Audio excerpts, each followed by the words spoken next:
মানুষ যেমন দুনিয়াতে চাইলেই থাকতে পারবে না, আল্লাহর নির্ধারিত সময়ে চলে যেতে হবে।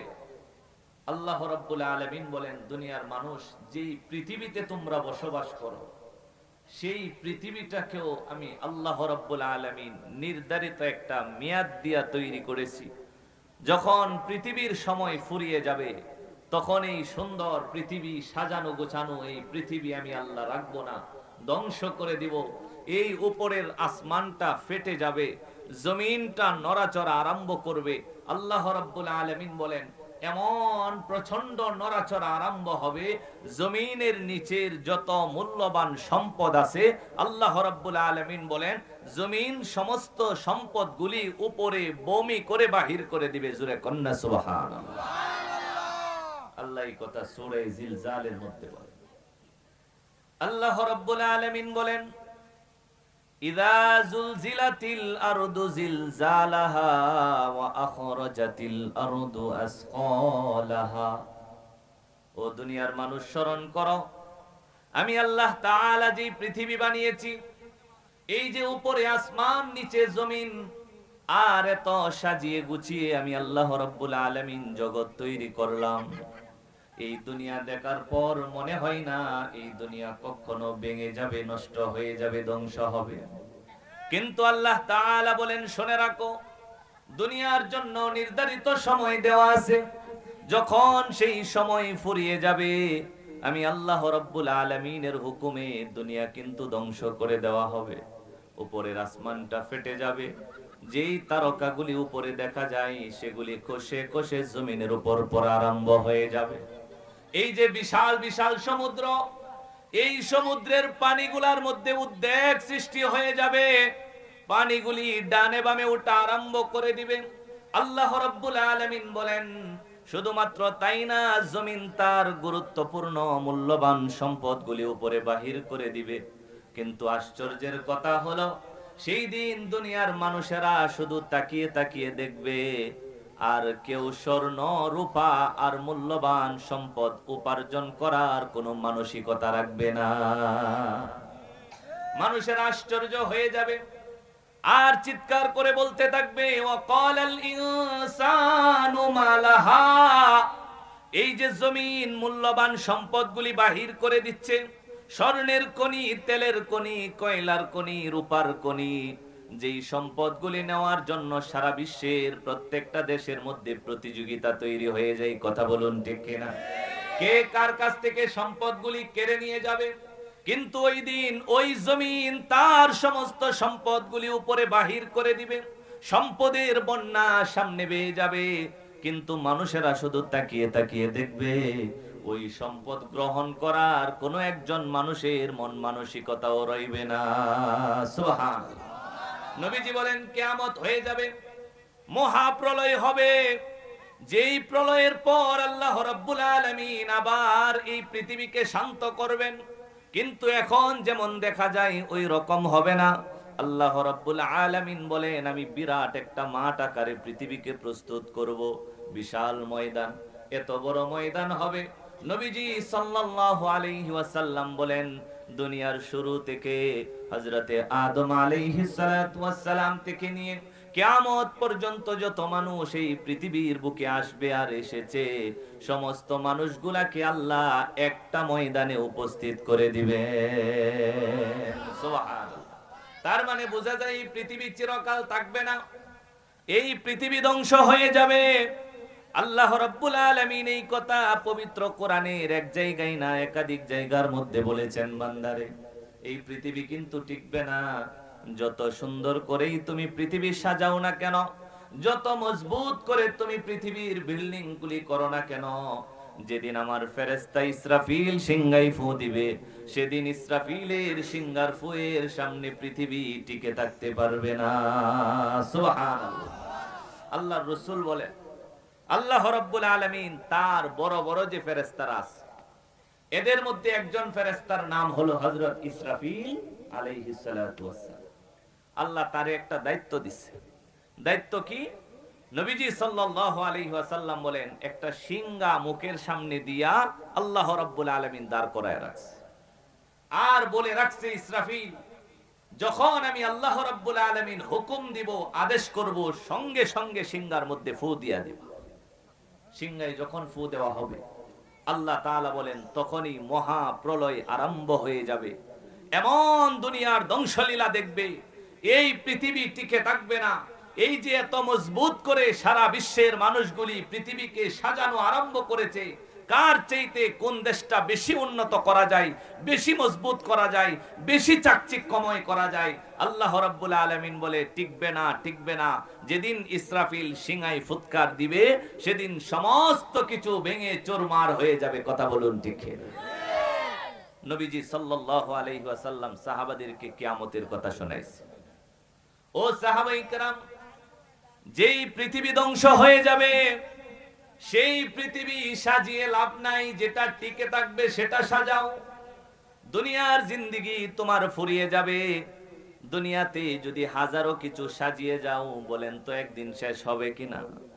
কিন্তু নবীজি বলেন আখিরাত কখনো শেষ হবে না, আখিরাত কখনো ফুরাবে না। আখিরাত শুরু হবে, চলতেই থাকবে, চলতেই থাকবে, অফুরন্ত সময় চলবে, অনন্তকাল চলবে। কখনো আখিরাত আর কোনোদিন ফুরাবে না। এই কারণে আল্লাহর রাসূল সাহাবাদেরকে বলছে, আখিরাত বেশি করে সাজাও, দুনিয়া সাজায়ও না। দুনিয়ার মধ্যে রং দিয়ে সজ্জিত করে সাজায়ও না। কেন?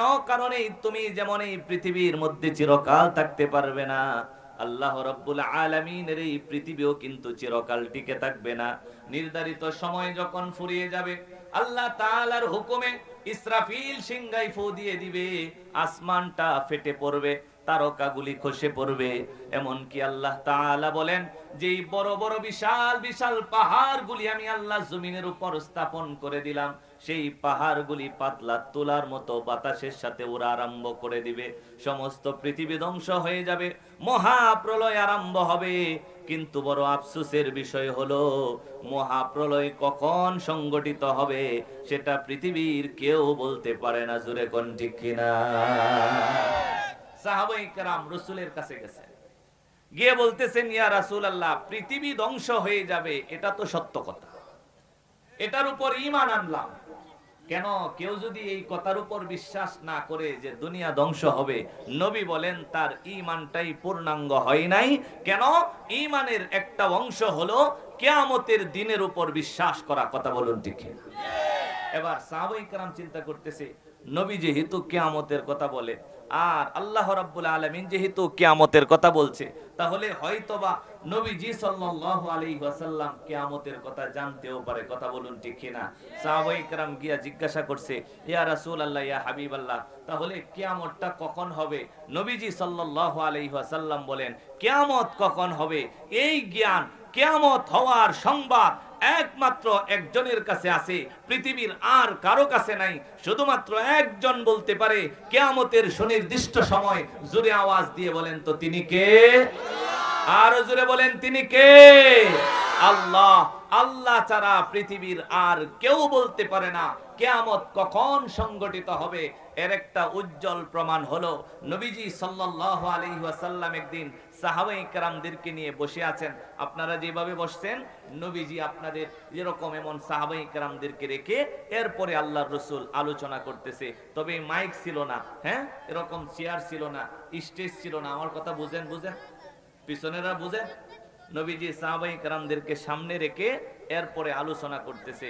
সাহাবাদের মধ্যে হযরতে আবু বকর আছে, হযরতে ওমর আছে, হযরতে উসমান আছে, হযরতে আলী রাদিয়াল্লাহু তাআলা আনহু আছে। বড় বড় সাহাবায়ে কেরাম নবীর সামনে বসে আছে।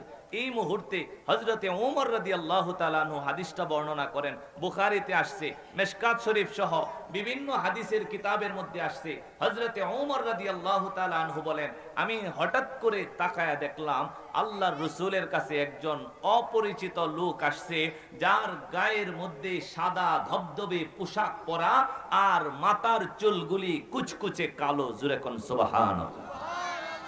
নবীর কাছে আসছে। হযরতে ওমর বলেন, আমরা তো সামনে বসছি, এই বেচারা আস্তে আস্তে আমাদেরকে ডিঙিয়ে একেবারে নবী মুহাম্মদুর রাসূলুল্লাহর কাছে চলে আসছে। জোরে কন্না সুবহানাল্লাহ। নবীজি ওই বৈঠকের মধ্যে বসা ছিল আত্তাহিয়াতু সূরাতে। নামাজে আমরা যেভাবে বসি, বুঝেন? বুঝেন? নামাজে যেভাবে বসি, নবীজি ওইভাবে দুইটা হাঁটু ফালায়া এরপরে আত্তাহিয়াতুস সূরাতে বসে আছে।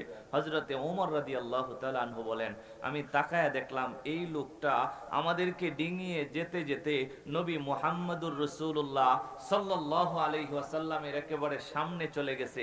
নবী যেইভাবে বসছে এই লোকটা ঠিক এইভাবে বসছে, রাসূলও দুইটা হাঁটু ফালায়া বসছে, এই অপরিচিত লোকটাও দুইটা হাঁটু ফালায়া বসছে।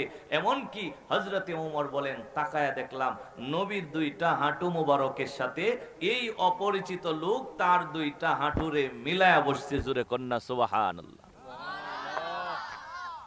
মাশাআল্লাহ।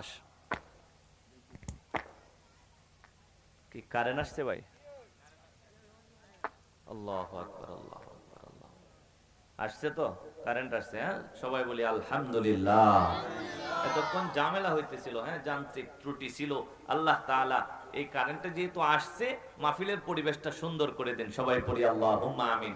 আমি কোথায় যেন আসছিলাম, আল্লাহর রাসূল বসে আছে, আর একজন অপরিচিত ব্যক্তি সাহাবায়ে কেরামদেরকে ডিঙিয়ে ডিঙিয়ে একেবারে নবীর সামনে চলে আসছে। হযরতে ওমর বলেন, আমি তাকায়া দেখলাম আর তাকায়া রইলাম, আহা কি করে লোকটা, হ্যাঁ, নবীর একেবারে সামনে চলে গেছে, নবীও যেইভাবে বসছে লোকটাও এইভাবে বসছে। বলে ওমর বলতেছে, আমি ছায়া দেখি এই বেচারা তার দুইটা হাঁটু নবীর দুইটা হাঁটু মোবারকের সাথে মিলায়া বইছে। জোরে কোন সুবহানাল্লাহ। হযরত ওমর চিন্তা করে, কিরে আমরা সাহাবায়ে কেরামের মধ্যে কারো এত সাহস নাই যে নবীর হাঁটুর সাথে হাঁটু মিলায়া বমু। সে যেহেতু বসছে তার মানে মনে হয় নবীর সাথে তার আগে থেকেই পরিচয় আছে। কথা ঠিক? বন্ধু থাকলেই তো এইভাবে বই। হ্যাঁ, হযরতে ওমর বলে, শুধু কি বসছে না, তাকায়া দেখলাম নবীর দুইটা হাঁটুর সাথে হাঁটু মিলাইছে, নিজের দুইটা হাতকে নবীজি সাল্লাল্লাহু আলাইহি ওয়াসাল্লামের দুইটা উরাত মোবারকের উপর রাখছে। পিছনের ওরা কয় না রে, জোরে কন্যা সুবহানাল্লাহ। হযরতে ওমর বলে, তাকায়া রইলাম, নবীর সাথে কথা বলা আরম্ভ করে দিল। হাদিসের মধ্যে এসেছে লম্বা বর্ণনা, এই আগন্তুক লোকটা নবী মুহাম্মদুর রাসূলুল্লাহ সাল্লাল্লাহু আলাইহি ওয়াসাল্লামকে ডেকে বলেন, ইয়া রাসূলুল্লাহ মাল ঈমান। নবী গো জবাব দেন, ঈমান কাকে বলে? নবীজি ঈমানের বর্ণনা শোনাইলেন। এরপরে লোকটা বলেন, সাদাক্তা, ও নবী আপনি সত্যই বলেছেন, ঈমান এই জিনিসগুলাকেই বলা হয়। আমি আমার বিষয়ের দিকে এগিয়ে যাচ্ছি। এই আগন্তুক অপরিচিত ব্যক্তি বলেন, ইয়া রাসূলুল্লাহ মাল ইসলাম। ইসলাম কি জিনিস? জবাব দেন। নবীজি শুনাইলেন, ইসলাম হলো এই জিনিসগুলি মানার নাম। এরপরে প্রশ্ন করে, মাল ইহসান। নবী গো জবাব দেন, ইহসান কাকে বলে? নবীজি বুঝাইলেন, ইহসান হলো এইভাবে ইবাদত করার নাম। তিনটা প্রশ্ন নবীকে করলেন।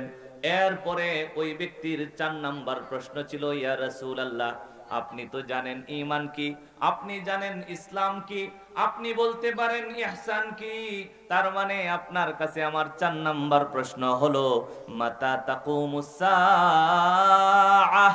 এই যে দুনিয়া ধ্বংস হয়ে যাবে, এই যে মহাপ্রলয় সংগঠিত হবে, এই যে আল্লাহ আসমানকে পাঠিয়ে দিবেন, এই যে জমিনটা থরথর করে কাঁপা আরম্ভ হয়ে যাবে, সমুদ্রের পানিগুলি সমতল ভূমিতে উঠে যাবে, শক্ত মজবুত পাহাড়গুলি তোলার মতো ওরা আরম্ভ হয়ে যাবে। ওগো রাসূলুল্লাহ আপনার কাছে আমি জানতে চাই, আমার 4 নাম্বার প্রশ্ন হলো, মাতা তাকুমুস সাআহ, এই মহাপ্রলয় কখন হবে? আপনি নবী যদি জানেন আমার একটু জানায়া দেন। সুবহানাল্লাহ। নবীজি সাল্লাল্লাহু আলাইহি ওয়াসাল্লাম একটা সুন্দর সুস্পষ্ট জবাব দিয়ে বলতেছেন, ও আগন্তুক ব্যক্তি শুনে রাখো, মাল মাসউলু আনহা বিআলামা মিনাস সাইল। আমাকে যেই লোকটা প্রশ্ন করেছে, প্রশ্নকারী যেমন জানে না, যাকে প্রশ্ন করা হয়েছে সেই নবী মুহাম্মদুর রাসূলুল্লাহ জানে না। আল্লাহু আকবার। এই বেচারা জিজ্ঞাসা করছে, ইয়া রাসূলুল্লাহ কিয়ামত কখন হইব। আপনি ঈমান কি বলতে পারেন, ইসলাম কি জিনিস বলতে পারেন, ইহসান কি জিনিস বলতে পারেন, সবই তো আপনি পারেন। তাইলে নবী আপনি একটু কয়ে দেন না কিয়ামতটা কখন সংগঠিত হইব। নবীজি বলতেছে, ও মিয়া, তুমি যে আমারে প্রশ্ন করছো, তুমি যেমন জানো না কিয়ামত কখন হবে, আমি নবী মুহাম্মদুর রাসূলুল্লাহ জানি না কিয়ামত কখন হবে।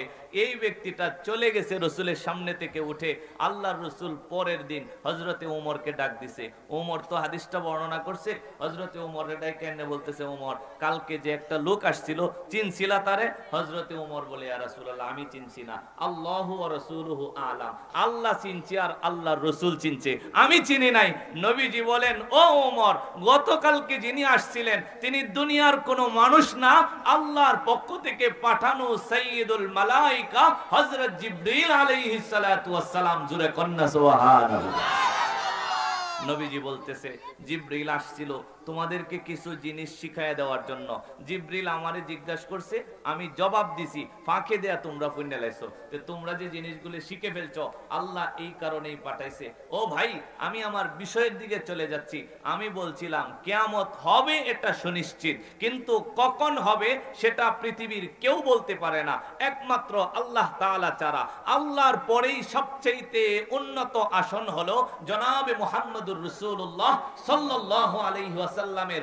আল্লাহর পরে নবীর উপরে আর কারো কোনো দরজা নাই। তো নবীজি সাল্লাল্লাহু আলাইহি ওয়াসাল্লাম বলতেছে, জিবরিল, তুমি যেমন জানো না, আমি নবী মুহাম্মদুর রাসূলুল্লাহ জানি না। কোন সুবহানাল্লাহ। তার মানে বোঝা যায় কিয়ামত কখন হবে এটা নবীজি জানতেন। জোরে বলেন, জানতেন? নবী জানতেন না। শুধু নবী না, নবীর কাছে এসেছে জিবরিল, জিবরিলও জানতেন না। নবী বলেন, আমিও জানি না কিয়ামত কখন হবে। আমার কাছে জিবরিল আসছে। জিবরিল কে? জিবরিল হলো আল্লাহর সৃষ্টি করা সমস্ত ফেরেশতাদের মধ্যে সবচেয়ে বড় ফেরেশতা। আল্লাহর রাসূল বলে, জিবরিলও জানে না কিয়ামত কখন হবে। নবীজি বলেন, শুধু আমি আর জিবরিল না, যেই ফেরেশতাকে আল্লাহ রাব্বুল আলামিন কিয়ামতের দায়িত্ব দিয়া রাখছেন, যেই ফেরেশতার মুখের সামনে আল্লাহ সিংহা রেখে দিবেন, ওই ফেরেশতা হযরত ইসরাফিল আলাইহিস সালাতু ওয়াস সালামও জানেন না কিয়ামত কখন হবে। নবী কিভাবে জানলেন? নবী বলেন, আমি যখন মিরাজের রাত্রিতে গেলাম, আমার হঠাৎ করে দেখা হয়ে গেল একটা লোক তার সামনে সিংহা নিয়ে দাঁড়ায় আছে, বিশাল আকৃতির দেহ তার। হযরত নবীজি সাল্লাল্লাহু আলাইহি ওয়াসাল্লাম জিবরিল আলাইহিস সালাতু ওয়াস সালামকে ডেকে বলেন, জিবরিল, এই যে বড় আকৃতির দেহ নিয়ে দাঁড়ায় আছে, সামনে একটা বাঁশির মতো দেখা যায়, এই লোকটাকে? হযরত জিবরিল আলাইহিস সালাতু ওয়াস সালাম বলে, হুজুর, ইনি হলেন আল্লাহর ফেরেশতা হযরতে ইসরাফিল। সুবহানাল্লাহ। নবীজি তারে সালাম দিছে, কিন্তু ইসরাফিল সালামের জবাব দেয় নাই।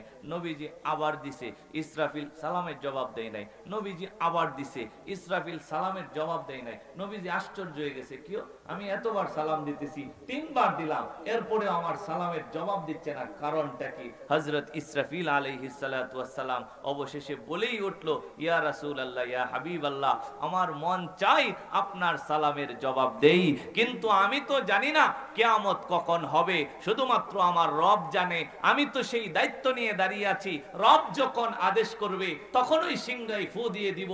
তো আমার রব কখন আদেশ করবে সেটা তো আমি বলতে পারি না, এই কারণে আমি আপনার সালাম দিতে যাচ্ছি না।